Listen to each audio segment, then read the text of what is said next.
Alec recovered first, dismounting and walking his horse to where the bodies lay. Flicker stood frozen in place by Mare's steady hands. "Our scouts," Alec said tersely. "The Sonnenborns who attacked Duvet must have done this," Mare said, finally urging Flicker to take a few steps forward. "They were smart about it, though," Alec noted, pointing to a wound in one man's abdomen.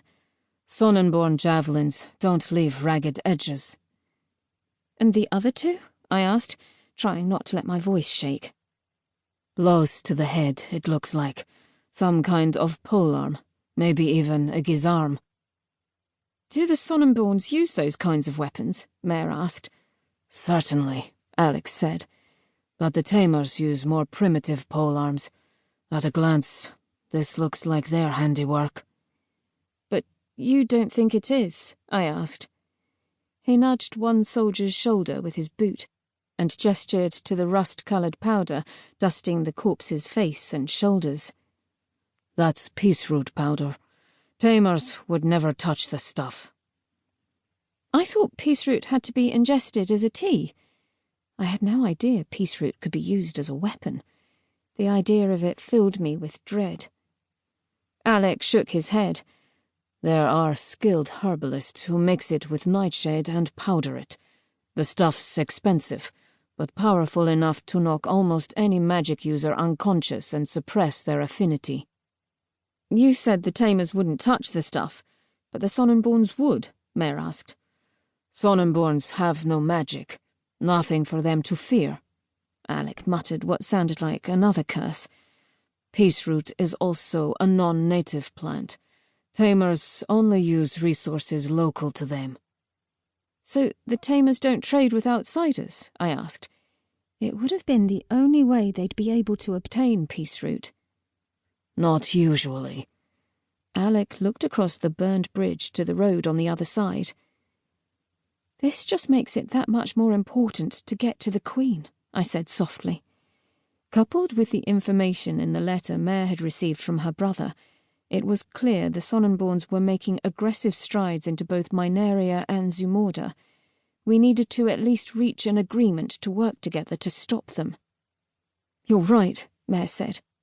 "Can we do anything for these soldiers? Give them a proper burial before we move on?" Alec shook his head. "I saw the plans for the Wing Scouts before I left. They'll be here in no more than a day or two."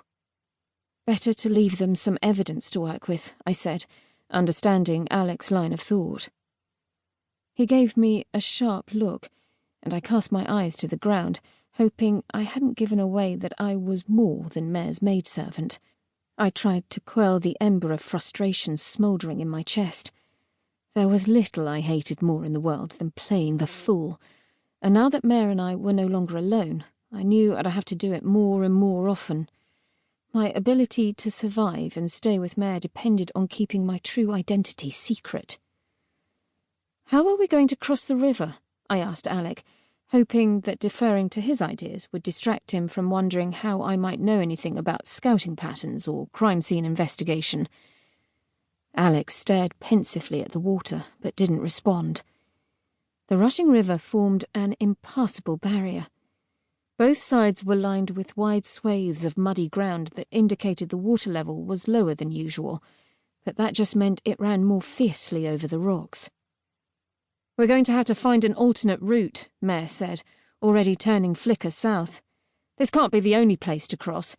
Or maybe there's a shallow spot. It's not that wide." Alec held up a meaty hand to stop her. Mare tensed in my arms. I glanced worriedly between them. I couldn't expect Mare to be anyone other than who she was, the bold, brazen girl I'd fallen in love with. But I wished she could rein herself in a little to get along with Alec. He was intimidating, and though I didn't think it likely, he could kill us both and leave us in the woods if he felt like it. Besides, Mare needed the diplomacy practice before arriving in Kartasha or Korovia, both places where her ability to get along with people she disagreed with would matter that much more. "Can you ride a bit closer to the water?" I asked Mare. She complied, guiding Flicker toward the mud near the bank. Hoofprints heading the direction of the bridge.